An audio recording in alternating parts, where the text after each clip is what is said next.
નમસ્કાર, હું છું ગોપી ઢાંગર અને આપ જોઈ રહ્યા છો નિર્ભય ન્યૂઝ. રાજકુમાર જાટના પીએમ રિપોર્ટ બાદ ઘણા બધા સવાલ ઉભા થયા અને આ સવાલની અંદર જ આપણી સાથે અત્યારે વાત કરવા માટે ડોક્ટર હિમાંગ વસાવડા જોડાયા છે. હિમાંગભાઈ ન્યુરોલોજીસ્ટ છે, તેમને આખું પીએમ રિપોર્ટ જોયો છે. હિમાંગભાઈ, નિર્ભય ન્યૂઝમાં આપનું સ્વાગત છે. આ પીએમ રિપોર્ટ જોયા બાદ આપને શું થયું કે આની અંદર શું આપનું એનાલિસિસ શું નીકળ્યું એમાંથી? આ જે રિપોર્ટ બહાર આવ્યો છે એ બીજું પોસ્ટમોર્ટમ છે. પહેલા પોસ્ટમોર્ટમનો રિપોર્ટ બહાર આવ્યો નથી અને મારી જાણ મુજબ જે મૃતક છે એના પરિવારને પણ મળ્યો નથી. બીજું જે પોસ્ટમોર્ટમ છે એ ફોરેન્સિક પોસ્ટમોર્ટમ છે. 3 ડાક્ટરોની પેનલે પોસ્ટમોર્ટમ કર્યું છે. પોસ્ટમોર્ટમમાં કુલ 42 ઈજાઓ દેખાણી છે. એ લોકોએ જે નોંધ કરી છે એ 42 ઈજાઓ છે. મારી 30 વર્ષની મેડિકલ પ્રેક્ટિસમાં મેં ઘણા બધા અકસ્માતના કેસ રિસીવ કર્યા છે, જોયા છે, ડેડ બોડી રિસીવ કર્યા છે. 42 ઈજાઓ એક અકસ્માતમાં થઈ હોય એવો આ પહેલો દાખલો હું જોઈ રહ્યો છું. આગળના ભાગે ઈજા છે શરીરના, પાછળના ભાગે છે, ઉપરના ભાગે ઈજા છે, એટલે કુલ 42 ઈજાઓ છે. ઈજાઓનો જ્યારે વાહન અકસ્માત થાય ગોપીબેન, ત્યારે સીધો વાહન સાથે વ્યક્તિ અથડાય એટલે કાં વાહનની નીચે આવે ને કાં ફેંકાઈ જાય. એટલે ઇમ્પેક્ટ એક સાઈડનો જોતા હોઈએ છીએ અમે. આમાં આગળ અને પાછળ બધે જ ઈજાઓ છે, માથામાં પણ ઈજાઓ થઈ છે. બીજી વાત એ છે કે એને પ્રાઇવેટ પાર્ટમાં પણ મોટો ઈજાનો માર્ક છે. વાહન અકસ્માતમાં સામાન્ય રીતે પેરિએનલ એટલે કે ગુદા આસપાસ મળમાર્ગની બાજુમાં ઈજાઓ થવાનો બનાવ આવા ઇમ્પેક્ટમાં હોતા નથી. એટલે જે રીતે બંને બાજુ સજા છે એ રીતે પોલીસની જવાબદારી ઘણી વધી જાય છે. વાહન સાથે ભટકાણા પછી ઉડીને વ્યક્તિ કોઈ દિવાલ સાથે કે લોખંડના રોડ ડિવાઈડર સાથે ભટકાણા હોય તો જ આવું થઈ શકે. આ પહેલી વાત છે. બીજું, કોઝ ઓફ ડેથ જે આપ્યું છે ફોરેન્સિક ડોક્ટરોએ, એમાં એને હાર્ડ બ્લન્ટ ઓબ્જેક્ટની ઈજાઓ બતાવી છે. કઠણ અને બોથડ પદાર્થથી થયેલી ઈજાઓ. કઠણ અને બોથડ પદાર્થો જે હોય છે એમાં લાકડી આવે છે, પાઇપ આવે, ઊંધી કુવાડી આવે, આવી બધી વસ્તુઓ આવતી હોય છે. વાહન અકસ્માતમાં પણ કઠણ બોથડ પદાર્થથી ઈજા થઈ શકે, કારણ કે ગ્રીલ હોય, બોડી હોય વ્હીકલની.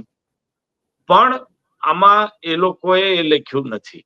સામાન્ય રીતે જ્યારે એમએલસી સર્ટિફિકેટ રિલીઝ થાય અથવા પોસ્ટમોર્ટમ રિપોર્ટ જાહેર થાય ત્યારે છેલ્લી લાઈન એ આવતી હોય છે કે આ ઈજાઓ વાહન અકસ્માતમાં સંભવી શકે તેવી ઈજાઓ હતી, જે પેનલ ડોક્ટર્સોએ લખ્યું નથી.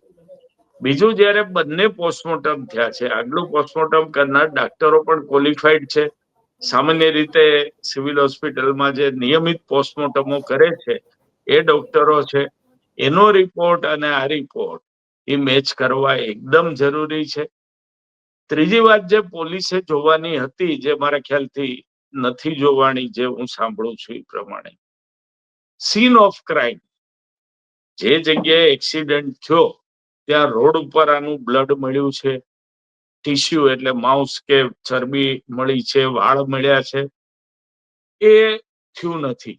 અને વાહન સાથે જ્યારે ભટકાય વ્યક્તિ, ત્યારે 5.5 પોણા 6 ફૂટની હાઈટનો વ્યક્તિ ભટકાય તો એવડો ઇમ્પેક્ટ ગાડી ઉપર આવે અને એનું બ્લડ છે, ટીસ્યુ છે, એ એના બોડી ઉપર દેખાય. બીજું, જે કલર છે, બોડીનો કલર છે વાહનનો, એ આના ટીસ્યુ ઉપર આવી જાય. જોરથી ભટકાણા એટલે જે વાહનનો કલર છે એની પોતરી પોપડી ખરીને પ્લાસ્ટિક છે તો પ્લાસ્ટિકના પાર્ટ તૂટીને શરીરમાં આવી જાય. એ પણ વાત પોસ્ટમોર્ટમ રિપોર્ટમાં કોઈ પણ જાતની બતાવવામાં નથી આવી કે બ્લુ કલરની પતરીઓ મળી પ્લાસ્ટિક કલરની, કે કોઈ વ્હીકલના પાર્ટ હતા ટીસ્યુમાં.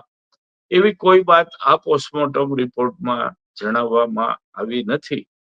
એટલે પોલીસે હજી ઘણી કામગીરી કરવાની બાકી છે.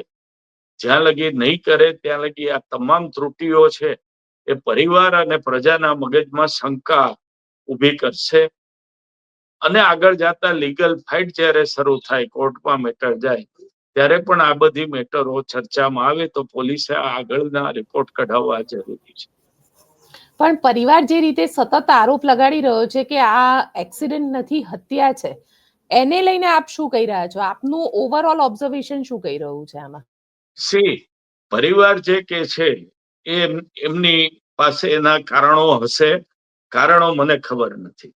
મેડિકલ એક્સપર્ટ તરીકે હું એટલું જ કહીશ કે જે ફોરેન્સિક પોસ્ટમોર્ટમનો રિપોર્ટ આવ્યો છે એને કમ્પ્લીટલી સંપૂર્ણપણે શંકા દૂર કરી નથી.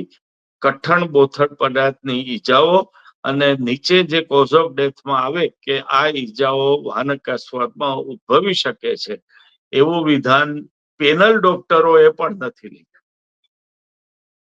તમે કહી રહ્યા છો કે પેનલ ડોક્ટરોએ પણ એવું નથી લીધું, એટલે મેડિકલ સાયન્સની અંદર શું એ શક્ય છે? કારણ કે એના હાથ અને પગના ભાગમાં પણ ઈજાઓ છે. જે રીતની ઘટના, એટલે આ પ્રકારની બસ સાથે એક્સિડન્ટ થવો અને હાથ અને પગના ભાગમાં ઈજાઓ આવવી, એ શક્ય છે ખરી? અકસ્માતમાં કોઈ પણ જગ્યાએ ઈજા થઈ શકે છે, એની પાર્ટ ઓફ બોડી થાય.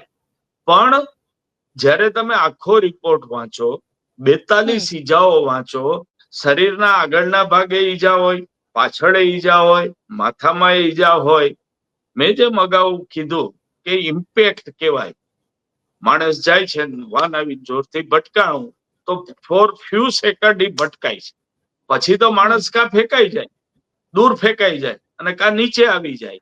એટલે આટલી બધી ઈજાઓ શરીરના તમામ પાર્ટ ઉપર જ્યારે આવી છે ત્યારે વાહન અકસ્માતનો પોલીસ દાવો કરે છે. એ વાત એમણે સ્પષ્ટતાપૂર્વક આખો ક્રાઇમ સીન ડિસ્ક્રાઇબ કરવો એકદમ જરૂરી બને છે. એ મેં જેમ કીધું એમ પોલીસે નથી કર્યું. મેં જેમ આપને કીધું એમ કે સ્થળ પંચનામામાં રોડ ઉપરથી બ્લડ, ટીસ્યુ કાંઈ ભેગું નથી મળ્યું. વાહનના જે કલરના પ્રિન્ટ કે નાની પોપડીઓ જોરથી માણસ ભટકાણો ને ખરી ગઈ કલરની પોપડીઓ, આ તે પાર્ટ એ બોડીમાંથી મળ્યાનું પોસ્ટમોર્ટમ રિપોર્ટમાં ક્યાંય ઉલ્લેખ નથી. એટલે ઘણી બધી વસ્તુઓ એવી છે કે જે મેડિકલ સાયન્સની દ્રષ્ટિએ આ કેસમાં પૂરેપૂરી ઉજાગર થઈ નથી. સર, તમે તો આટલા વર્ષથી પ્રેક્ટિસ કરો છો અને ડોક્ટર છો, આ પ્રકારના કેસની અંદર તમને આવું, મતલબ પોલીસ આ પ્રકારની લાપરવાહી બરતે એવું આ પહેલી વાર એવું જોવા મળી રહ્યું છે કે આ પ્રકારે થતું હોય છે જનરલી એક્સિડન્ટના કેસની અંદર? નહીં, બધા કેસમાં નથી થતું, ઘણા કેસમાં થાય છે. કારણ કે તપાસનીશ અધિકારી કેટલી ગંભીરતાથી આખી વાતને લે છે, કઈ રીતે એનું નોલેજ છે, કઈ રીતે એ આખી કેસ ડાયરી અને આખા પેપર્સ તૈયાર કરે છે, એની ઉપર આધાર હોય છે. પોલીસની બેદરકારી માત્ર અકસ્માત કેસમાં મેં નથી જોઈ, મારામારી અને ખૂન કેસમાં ઘણી બધી બેદરકારીઓ મેં પોલીસની જોઈ છે. અને એના કારણો જે છે એ તો પોલીસ ખાતામાં કામ કરતા લોકો કે પોલીસ સાથે ઝાઝો પનારો એવા લોકો જ કહી શકે. પણ ઘણા કારણો એવા હોય છે કે જ્યારે પોલીસ પૂરેપૂરું બનાવના મૂળમાં ઉતરતી નથી. અને એટલે જ સીઆઈડી ક્રાઇમ બ્રાન્ચ અને સીબીઆઈ જેવી સંસ્થાઓની નિમણૂક કરવી પડી છે. આ કેસમાં પણ એવું જ થયેલું લાગી રહ્યું છે આપને? નહીં, મેં જે પોસ્ટમોર્ટમ રિપોર્ટને આધારે જે ત્રુટીઓ જોઈ એ મેં માધ્યમો સમક્ષ, આપની સમક્ષ અને પ્રજા સમક્ષ મૂકી છે જ ત્રુટીઓ. એ બે મત છે. ઘણી બધી વાત કોરિલેટ થતી નથી, એ પણ બે મત છે. એટલે પોલીસે આગળ તપાસ કરી અને આ જે બધી ત્રુટીઓ છે, કારણ કે હું એક એક્સપર્ટ છું એવું નથી, સરકાર પાસે એક્સપર્ટ છે, તો એની સાથે બેસી અને આ બધી ત્રુટીઓ દૂર કરવી જોઈએ. નહીતર શંકાના વાદળો દૂર થશે નહીં. બિલકુલ હેમાંગભાઈ, આપ અમારી સાથે જોડાયા તેના માટે આપનો ખૂબ ખૂબ આભાર. નમસ્કાર.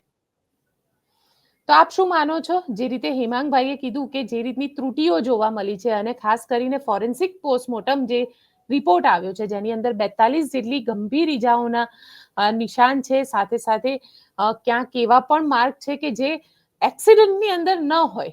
આપને શું લાગે છે, આ શું એક્સિડન્ટ હોય કે પછી આને જાણી જોઈને હત્યા કરવામાં આવી છે? કોમેન્ટ બોક્સમાં ચોક્કસથી લખજો. અમારી ચેનલ નિર્ભય ન્યૂઝને લાઈક, શેર અને સબસ્ક્રાઇબ કરવાનું ભૂલશો નહીં. આભાર.